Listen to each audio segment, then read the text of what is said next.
À Angoulins, on n'est pas peu fiers. Et au club nautique du village non plus. Pensez donc, une championne du monde, ce n'est pas tous les jours que l'on peut fêter ça. Pourtant, sur le plan d'eau de Silvaplana en Suisse, ce championnat du monde des moins de 21 était plutôt mal engagé pour Manon, avec 2 premières manches à oublier. Mais après, l'Angoulinoise a survolé la compétition sur un engin qu'elle a, comme les autres, appris à maîtriser il y a à peine 3 ans. Le foil, ça a un peu tout changé, on est un peu tous repartis à zéro, quoi.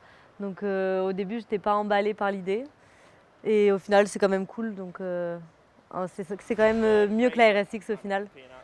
En fait, j'ai quand même des petits déficits de vitesse que j'arrive à compenser par la tactique, les bons départs, et cetera. Comme pendant la finale, du championnat du monde, j'ai réussi à rester lucide pour gagner cette finale, mais c'est vrai qu'en vitesse pure, c'est pas moi qui vais le plus vite.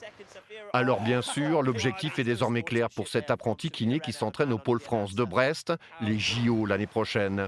Problème, en senior, Manon ne fait pas le poids avec des concurrentes sérieuses qui pèsent au moins 15 kilos de plus qu'elle et ça, c'est primordial sur ces objets volants. Surtout que malheureusement, il n'y a qu'une place par nation au jeu.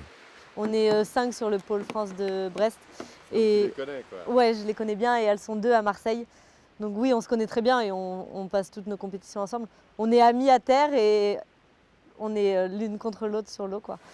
Tout se jouera donc à Lanzarote aux Canaries en janvier prochain pour une ultime passe d'armes qualificative entre les meilleures foileuses du monde et surtout les meilleures françaises.